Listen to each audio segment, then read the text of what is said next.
Yun o, mga ka-team. Hindi pa ako nakapagpagupit. Ay, papagupit. Hindi ko pa nagupit yung sarili ko. Yaman na, malamig naman eh. Tsaka tayo magupit. Yan, natandi tayo sa ano, sa basement. Bago tayong, ay basement tuloy.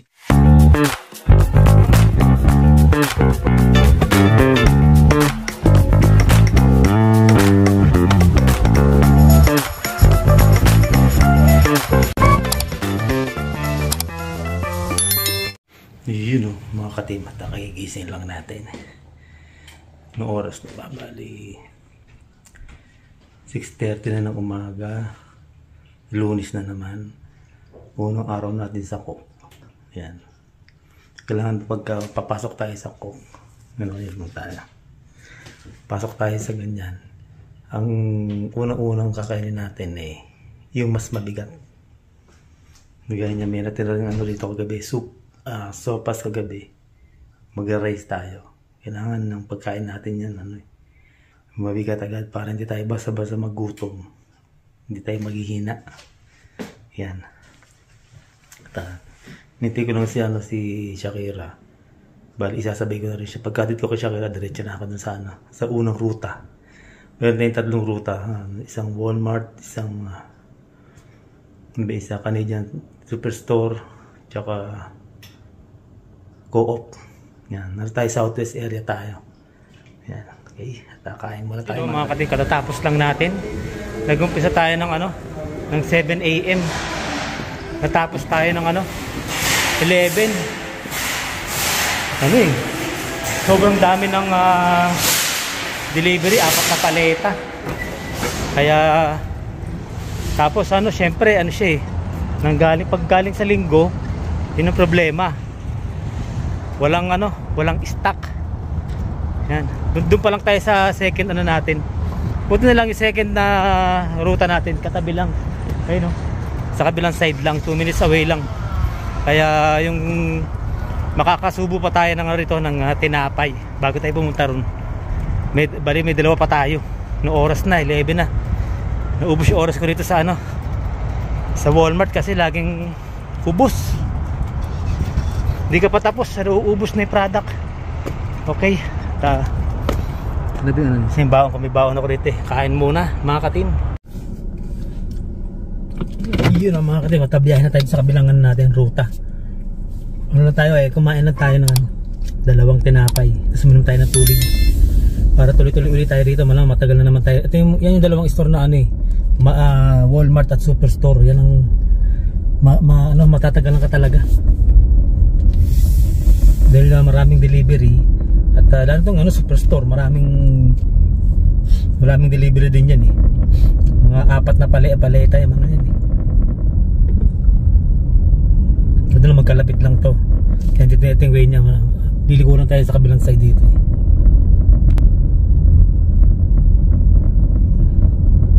Ayan, magkalapit lang pala to. Dati nagkamali ako rito eh. Umikot-ikot pa ako eh. Yan yung pala, magkaano lang pala siya, 3 minuto lang. Yung isa ang malayo, mamaya sa ano tayo, sa southeast area yun, sa Auburn. 30, ano yata, mga sa 30 minutes yata yun eh. Kasi 30 minutes at 45 minutes ako pa uwi ron eh, pag ano, ang daming tumatawid.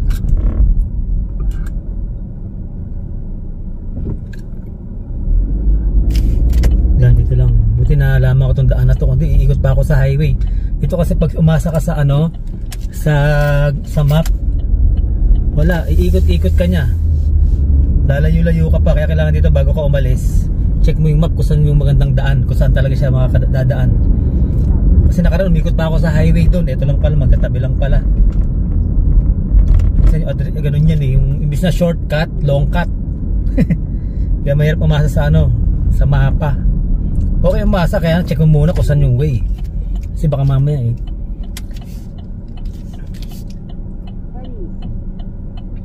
liliko tayo rito, hanap tayo na mapagparkingan. Tananghali na tayo kasi baka ano,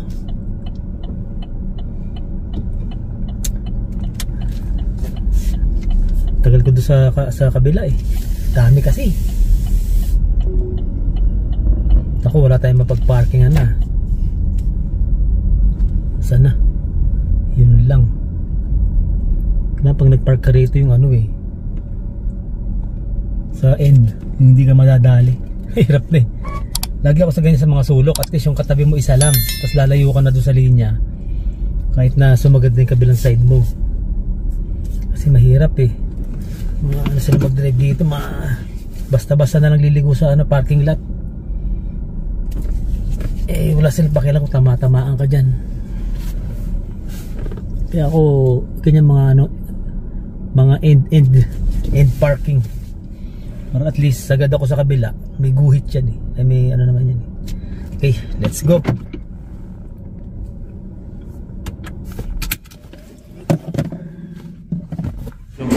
Dito tayo sa ito yung third natin Isa, dalawa, tatlo, buti doon tatlong paleta lang ito, pero matagal pa rin ito kung sakali. Ito yung pinaka-aisle nya. I-check mo rin yung ito, ang dami na product Ito yung back stock mo sinasabi. Superstore tayo. Ayan. Ito, dami ng ng back stock puno. Kaya okay, unahin natin ayusin yung yung bagong deliver, para hindi tayo space dito mailagay natin. Hanap tayo ng magandang panic jack, hindi tayo hingalin. Okay, let's go.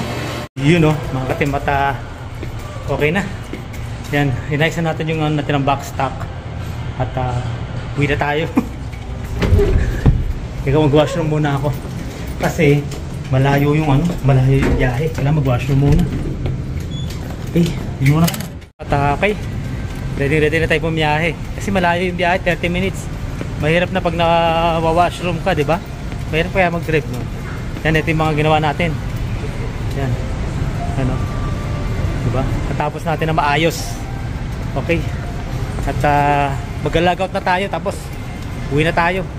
Sakto 8 oras na tayo Tumaya tayo ng ng Lotto. Malay natin kasi ibang lugar to, malayo sa amin to. Doon ako tumataya sa Co-op, doon sa may malapit sa amin.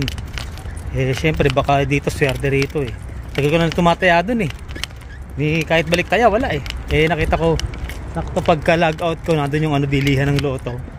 Di nagtaya na tayo. Malay natin, di ba? Malay natin. Ang swerte, hindi mo hindi mo alam kung kailan darating.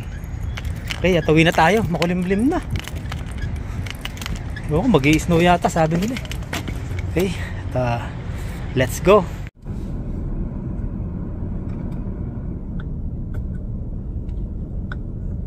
Mga katimata, nagpagas tayo.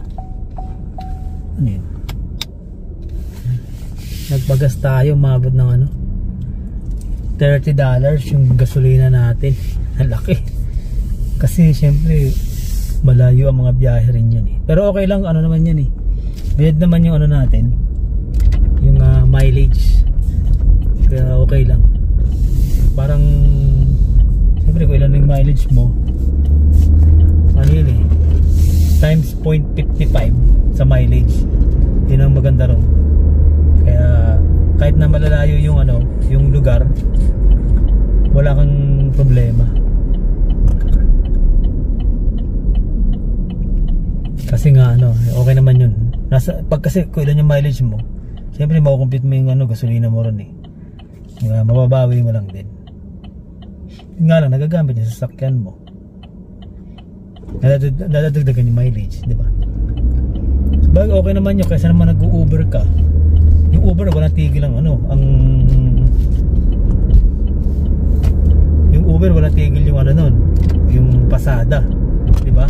Para kang namamasadang jeep dun, tuloy-tuloy na, tuloy-tuloy. Hindi maganda pa nga sa jeep kasi sigurado ka may pasahero yun yung parang may malapit, may malayo, magkano lang yung babayaran, di ba? Kaya okay na rin to. At least meron tayong nakukuha bayad pa rin. Sa wala pag nag-DoorDash, Uber, wala naman tayong nababawing gasolina ron Talagang gamit na gamit yung mileage mo ron Tapos magkano lang naman, mga $3, $6 lang ang bayaran di ba? $6, 20 kilometers, minsan 30 kilometers, $5, di ba? Lugi-lugi ka na naman, lugi-lugi ka ron kasi wala ka naman sahod Yun yung pinakasahod mo, yung ano, kaperanggot na kinita eh. Kaya mas gamit yung gamit ng ano, yung sasakyan doon. Dito okay na rin tayo rito. Yan na tayo, malapit na tayo sa bahay. Para tayong galing sa gym maghapon. Dalawang mabigat na store yun eh. Talagang papawisan ka kasi mabigat yung mga paleta. Tapos nun, mabigat yung paleta, isa-isa mo pa siya ibababa sa paleta. Hindi naman ganun kagaan yung ano, di ba? May kabigatan din. So, may kabigatan din ang ano eh, yung mga product ng Coke. Kaya ganun. Lalo kung yung ano mo store, hindi maganda yung ano, pallet jack. Pallet jack pa lang, wala pang laman, ang hirap na itulak eh. Di ba? Kailangan na pag may laman. Ayan at nakauwi na tayo. Hindi natin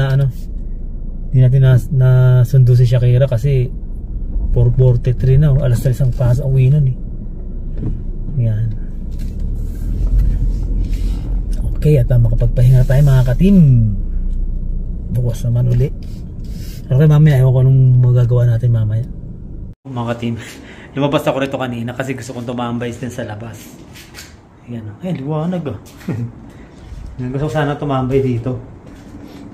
Nung ordinary lang suot natin, kaya lang hindi pwede kasi malamig. Hindi ka tatagal. Nag-uumpisa na siyang lumamig, grabe. Yan oh. Yung suot mo, kailangan nakaganito ka na. Dati naka t-shirt ka lang, okay na eh. Yan o. Naka-time bonnet para matakpan pati tenga. Alam mo yun. Yan tapos natin kumain eh. Yan, nagluto si Steve ng nagluto yung pansit. Yan, sarap. Shoutout kay Ste. Nabusog kami ni Martin. Halos naubos naman yung pansit. Parang natira. Yun, sarap kasi, gutom tayo sa biyahe. Anong ginawa kasi, puro tinapay lang. Kasi hindi tayo pwede mag-heavy dun eh. Kasi nga, mabigat yung ginagawa natin, binubuhat natin. Baka yung sobrang busog, di ka man na halos makakilos na. Kaya tinapay lang tayo pagka yung nagkukok tayo. Importante magkalaman yung tiyan, tinapay, tubig. Juice, ganun. Yan yung binabao natin. Natakap na ako ng tenga. Oh. Yan ang pinaka kasi rito, yung unang tinitira yung yun nga yung tenga. Yan. Tumatabi tayo kasi may mga kapitbahay tayo rin. Sabihin, nagkasalita tayo mag-isa rito sa sa cellphone. Mga hindi sanay yung mga tao dito. Kaya ang hirap mag-vlog din dito sa yung isa doon sa harap, doon sa front. Hindi ako pag-vlog doon kasi biling mo may mga nakatingin sa'yo. Yan. Okay. At yun. Sarap lang na tumambay rito kasi yan, katapos mo na sa trabaho, makapag-relax ka lang, di ba? Para makalimutan mo yung pagod sa trabaho. Yan. Lamig na, grabe. No? Malamig na siya. Mas makulimlim. Yan. Ito, wala tayong gaano magawa ngayon kasi hindi tayo makagala eh. Maglalakad-lakad sana ako. Ang lamig eh. Kailangan nakabalot ka eh. Sapatos. Dati nga may gloves ka na rin dala eh. Kasi minsan, pag matagal ka sa labas, yun ang mahirap eh. Yan. Ito bonetan. Yan. Pero masarap kung ganyan, nakatakip yung tenga. Kung kahit lumakad ka dyan. Basta fully gear. Yan. Umpisa na naman tayo sa ganun pag nag-snow na, lalo na. Diba? Yun lang, ganun talaga buhay. Nasa Canada tayo. Diba? Asahan mo na yan. Malamig. Okay. Miyan naman ulit mga ka-team. At pabacuuming ko lang itong sasakyan. Dami na nga natin eh. Dami na nga pinagkainan natin eh. Dami ng dumi. Yun mga ka-team. Hindi pa ako nakapagpagupit. Ay, papagupit. Hindi ko pa nagupit yung sarili ko. Yaman na, malamig naman eh. Diyan tayo magupit. Yan, nandito tayo sa basement. Bago tayong basement tuloy. Sa may, basement pero kabila niya garage. Yan, at ayusin natin to kasi nga lumalamig na. Yan, inayos natin isang araw yung sa likod, ay sa garage. Magbabawas pa tayo dun. Ayusin ko dito para may pasok pa yung ibang nandun para maluwag na rin sa garage. para yung mga sasakyan di mahirapan i-park. At makadaan kami doon, kahit na din sasakyan nakakadaan kami. Yan, sa dami ng nung gamit kasi. Yan dito tayo ito yung ayusin natin. Yan, maluwag naman to. Yan, madilim. Yan, maluwag naman banda rito. Yan, natakpan pala yung ilaw niya. Yan, ayusin ko to, tapos yung mga wala naman laman dapat alisin na. Para magkasya tayo rito. Makadaan din tayo dito. Makabawas tayo. Kasi lumalamig na talaga. Ay, natakpan pala siya kaya madilim. Yan. Ito yung pinakaano na yung furnace. Yung heater na yan, yung hot water.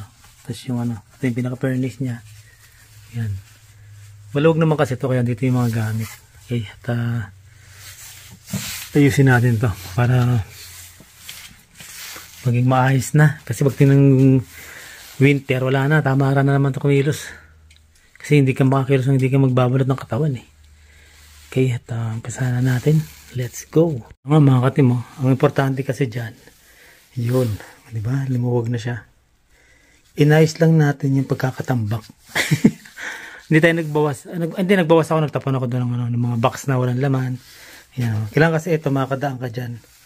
Kasi importante ito para masi-check mo yung furnace, tapos itong water heater. Tapos ito medyo may parang yung breaker. Yan.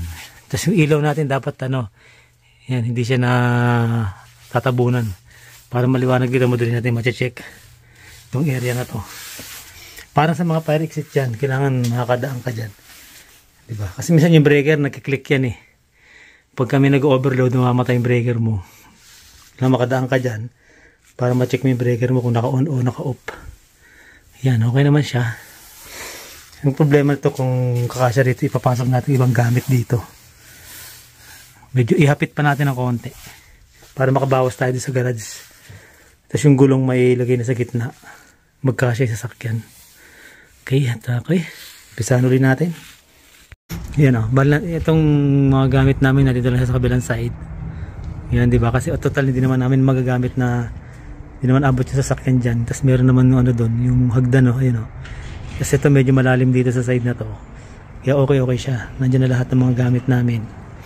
Yan. Tapos dito naman sa side na to, para yung kotse sakong-sako, di ba? Malinis na. Yan.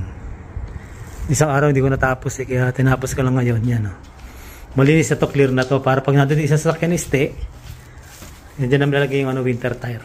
Yan. Para nandiyan sasakyan stay, kahit na naka-park dito, nakakaikot-ikot kami. Ay, nakagalaw kami. Yan.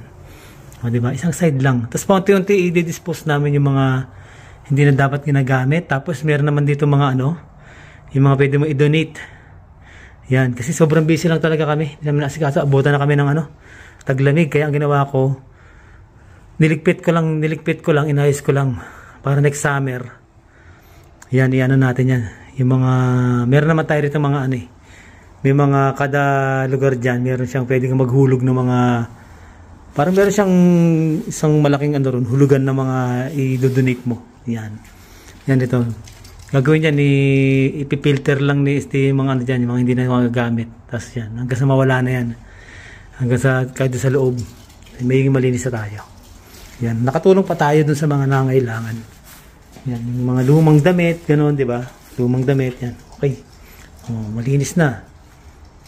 Pagdating ni Steve dyan, matutuwa na siya, hindi na siya mahihirapan mag-park. Wala naman ganong kalat.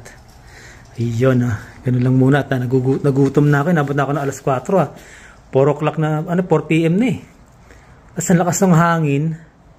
Parang kasing lakas na rin yung lamig dito, parang nasa freezer, nasa cooler na, parang nasa cooler ka niyan.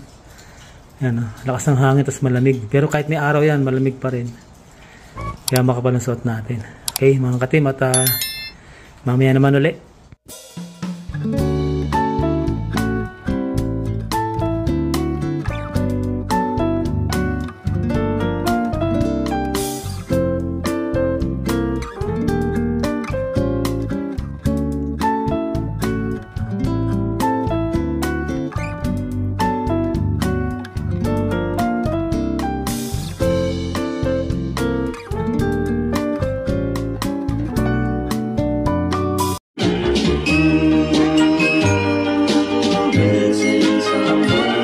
Minsan sama